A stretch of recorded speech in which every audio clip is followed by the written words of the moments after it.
Have you ever wondered if the very things that, lead to success can also contain the seeds of decline? It's a fascinating question, isn't it? Something that echoes through history, through families. Exactly, and especially through literature.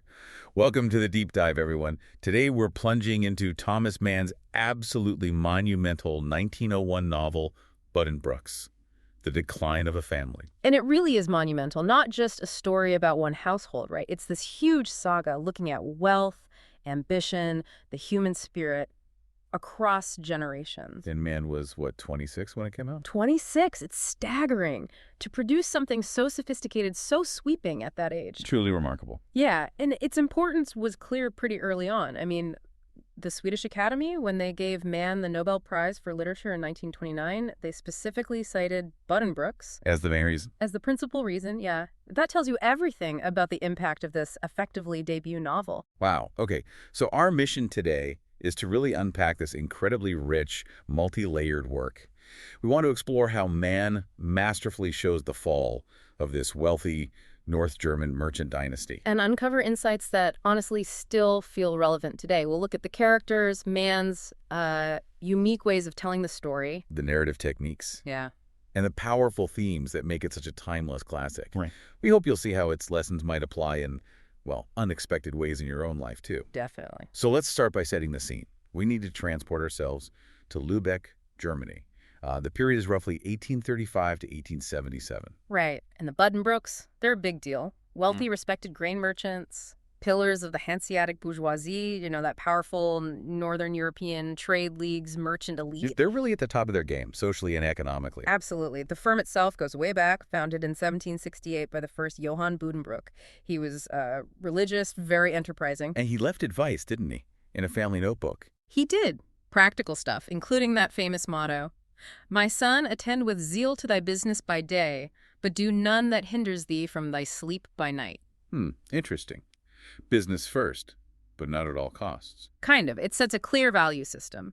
His son, also Johann, the second generation, really cemented that legacy. He was a proud businessman, very strict on family prestige. Made strategic marriages, I read, for money and status. Exactly. And this time is seen as the family's business golden age. That's when they acquired the big, grand house on Mengstrasse. Okay, so their early success was built on these sort of core bourgeois values. Diligence, pragmatism. Very much so. And the family business wasn't just a job, it was almost sacred to them. Their identity was completely wrapped up in being merchants. To be a Buddenbrook was to be a merchant. It was their whole being. Right. But here's where Mann is so clever. Even in this golden age, he subtly plants this idea of, well, a spiritual impoverishment. What do you mean by that? It's like, imagine life becoming a ledger. Every relationship, every decision weighed purely in terms of profit and loss. The soul subordinated to the balance sheet. Ah, okay. So they're gaining wealth, but losing something deeper. Precisely. Mann makes you ask, what's the intangible cost here? Even at their peak, are they sacrificing something fundamental? That's a powerful undercurrent. Now let's talk about this idea of the Buddenbrooks syndrome. You hear that phrase thrown around. Oh, yeah, definitely. And the popular idea, as I understand it, is that it's about the third generation just becoming lazy, spending the inheritance on leisure, not working. That's the common take, for sure. But it's largely a misconception when you actually look closely at the novel. Academic sources, like an essay by Fermin Allende, really challenge that. How so? Well, Allende points out that the novel itself shows the third and fourth generations, that's Consul Johann and Senator Thomas, were actually incredibly dedicated. They weren't neglectful at all. They were still working hard. Absolutely. And Hanno, the potential fifth generation, the one who liked music, he was just a kid when the firm was liquidated. He wasn't in a position to squander anything. So that popular idea of lazy heirs just doesn't fit the facts of the story. Okay, so if it's not about laziness, what is the real Buddenbrooks syndrome that Mann is showing us? Allende proposes a different definition, which I think is much more insightful. He argues the syndrome should refer to this deep-seated fatalism. Fatalism. Yeah. Both Consul Johann and later Senator Thomas seem to genuinely believe that once a family firm hits its peak, fulfills its purpose, it just inevitably starts declining. Like it's an irreversible process that no one can stop. So it's less about their actions and more about this belief that decline is unavoidable, a kind of destiny. Exactly. It shifts the focus from personal failing to this almost philosophical sense of an inescapable cycle. That raises a huge question. Is their decline a choice? Or did they believe it was inevitable? That really changes how you read their story. Let's dig into that, starting with consul Johann Jean Buddenbrook, the third generation. He sounds like a complex guy. He really is. Full of contradictions. Sentimental, but also a pragmatic businessman. Deeply religious, committed to family unity. He even got proper business training abroad in Antwerp. So he was qualified and dedicated, but he still had this fatalism. He did. Despite all his work, he had these pessimistic ideas about the life cycle of firms, the inevitability of decline. His own father couldn't understand it. Jean just saw it as predestined, almost. Believing the firm's mission was fulfilled, so downfall was next. Pretty much. And that internal belief, it subtly shapes things, even if he's outwardly successful. And he wasn't just about the business, right? Public offices. Yes, he held important positions, like consul for Holland. Prestigious, sure, but also a big drain on his time and energy. He supported modern things like the customs union. But the business itself started to stagnate under him. Yeah. He died leaving a decent estate, but the business wasn't really innovating. He himself admitted turnover and profits had dropped significantly. You can see those seeds of fatalism perhaps leading to a lack of dynamism. Interesting. Now, what about his daughter, Toni Buddenbrook? She's often seen as one of the liveliest characters. She is. She has this real spark, this impetuous energy, especially early on. But her life becomes such a poignant example of the family's values and the price they demanded. Oh, so she became conventional. Utterly. That initial spirit gets channeled into upholding familial dignity, almost religiously. Her life really gets defined by duty, not her own desires. And her marriages reflect that. Tragically so. Her father pushed her into marrying Bendix Grunlich. Turns out he's an obsequious flatterer and rascal, completely bankrupt. Oh dear. Yeah. Then later, her second marriage to Elois Permetter, a hops merchant. That ends in divorce, too, after she finds him drunk and groping the maid. Oof. Neither for love, then. Absolutely not. Both were purely for social and economic convenience. Her story just screams the question, what's the real personal cost when you have to subordinate your own happiness entirely to the family's welfare and image? A very heavy cost, it sounds like. And then there's the other son, Christian Buddenbrook. Jean's younger son, the black sheep. Definitely the black sheep. Moody, a great mimic, loved theater, women, not so much the counting house. Traveled a bit. Came back different. Yeah, went to South America, came back a supposed hypochondriac, always telling wild stories. His brother Thomas just couldn't stand him. Why? Just the irresponsibility. Thomas despised what he saw as Christian's business irresponsibility and complete lack of dignity. Eventually, Thomas basically sends him away to protect the family name. And Christian's later life. It kind of confirms Thomas's fears in a way. He marries a woman, Aline, who has illegitimate children, and eventually ends up in an insane asylum. He's a powerful symbol of the family just unraveling from within, a total break from their core values. Right. Which brings us squarely to Senator Thomas Buddenbrook. Fourth generation. Yeah. The one carrying all that weight of legacy. The huge burden, yeah. Mann modeled him partly on his own father and even himself.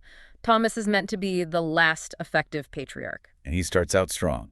Talented businessman. Very much so. Dedicated, smart, got good training in Amsterdam. He really takes the family to its absolute peak socially and economically. Becomes a senator, buys this incredibly ostentatious mansion. Business thriving. For a while, yes. Mann writes his business was as brilliant as ever it had been in his grandfather's day. All the external markers of success were there. But internally, something's wrong. Yes, this is crucial. Despite the outward success, Thomas becomes acutely aware of the emptiness behind it all. He's struggling with this profound weariness and fatigue, a real loss of confidence in the whole relentless capitalist drive. Trying to ignore it. He tries. Mann says he tried to order his life to avoid any introspection, just keep busy, maintain the facade, but it doesn't work. The internal rot, that sense of decline, it's eating away at him. And this leads him to philosophy. Schopenhauer. Exactly. It's a fantastic detail. He reads Schopenhauer's The World as Will and Representation, specifically the chapter on death and the indestructibility of our inner nature. What does he get from that? He finds this temporary comfort in the idea of the unity of all life, the self just dissolving back into this larger cosmic will at death. It's an escape, from the anxieties about the firm, about legacy. It doesn't last. Ultimately, no. His ingrained middle-class instincts, as Mann puts it, pull him back to a more conventional belief in a personal God in heaven. The philosophy offers solace, but it can't quite overwrite his fundamental identity. And his end is abrupt. Very. He dies young, only 48, after collapsing following a visit to the dentist. It feels quite sudden, and his will. It's devastating, really. What does it say? He instructs the business to be liquidated within a year, closed down. It happens under disadvantageous circumstances in 1876. It's driven purely by his despair, his complete lack of faith in his own son, Hanno. A final act born of internal exhaustion, not external failure. Precisely. The fatalism wins out. Which leads us to Hanno Buddenbrook, Yeah. the potential fifth generation, Thomas's son.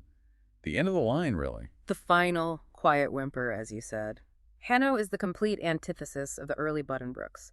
Born weak, sickly, he's withdrawn, melancholic, gets bullied. Not cut out for business. Not remotely. He finds his solace, his true passion, in art.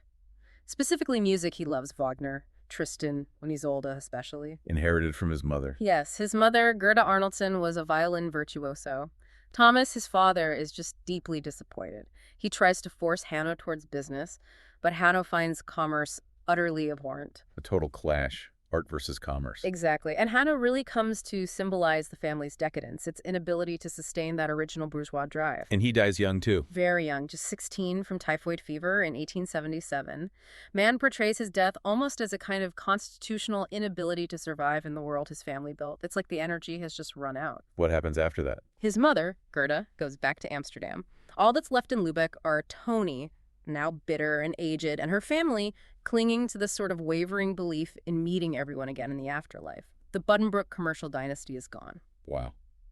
It's such a sweeping, tragic art. Let's talk about Mann's skill in creating this. His realism is often highlighted. Oh, absolutely. His mastery is incredible. He did meticulous research. We're talking pages and pages of notes, piles and piles of books, just to capture the feel of the times, the mundane details of 19th century German bourgeois life. He even consulted his cousin on economic points. He really grounds it in reality. Definitely.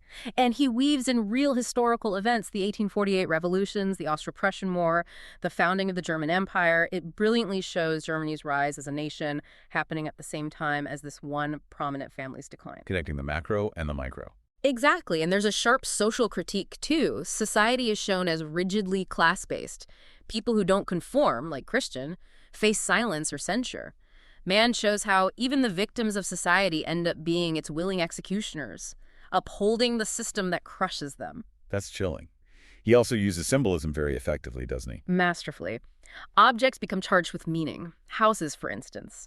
The old family home starts decaying inside, even while the facade looks okay, a clear mirror of the family's internal state. And teeth. You mentioned teeth earlier. Yes.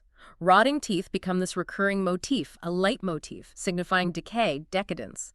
It's borrowed from Wagner, this use of leitmotifs, repeated descriptions or phrases associated with characters or themes. Like Tony's lip? Right, Tony's upper lip or Bendix Grunlich's golden mutton chalk whiskers. These details stick in your mind. They make the characters and the themes so vivid. And there's an autobiographical element, too. Deeply. Thomas Buddenbrook is seen as partly a portrait of Mann's own father, but also a self-portrait. And Hanno's childhood, his sensitivities, mirror Mann's own experiences. That personal connection surely adds to the emotional weight, the authenticity. It feels lived. No wonder it had such an impact. Mm. Faulkner called it the greatest novel of the 20th century. He did, high praise indeed. And its themes just resonate across time. You mentioned the 2008 film adaptation coming out during the recession. Yeah, and the timing was striking. Critics saw its depiction of decadence and rash consumerism as this really timely morality tale. Phrases from the script like bad credit suddenly sounded incredibly contemporary. People were even suggesting politicians needed that Buddenbrook motto about a peaceful night's sleep. They were. It just shows how these core themes about wealth, decline, the pressures of legacy don't really fade. And for English readers, it's interesting how different translations have shaped how the book is received. Low Porter's older one versus Johnny Wood's more modern version. All right, so let's try and pull this together. What does it all mean for us reading it today? We've seen it's more than a family story. Much more. It's a deep critique of a certain kind of capitalism, a study of internal decay, that timeless struggle between duty and what you personally desire. Mann really forces us to think about the pressures we all face, don't you think? To live a certain way, uphold a legacy, maybe sacrifice our passions. Absolutely. It's a stark look at the fragility, as Mann saw it, of that 19th century bourgeois setup, but maybe, by extension, any big ambition that puts all its weight on just a few people. So the final thought maybe. Mann leaves us with this question, doesn't he? In a world that still pushes conformity, material success, how do we avoid that spiritual impoverishment he saw? Yeah, and what actually constitutes a peaceful night's sleep, that original Buddenbrook ideal, when the very pursuit of an empire, personal or professional, can just hollow you out? Maybe the real tragedy isn't just the family falling apart, but that quiet internal cost. The cost of never questioning the path you're on, even as it slowly drains the life out of you. A sobering but incredibly powerful thought to leave with.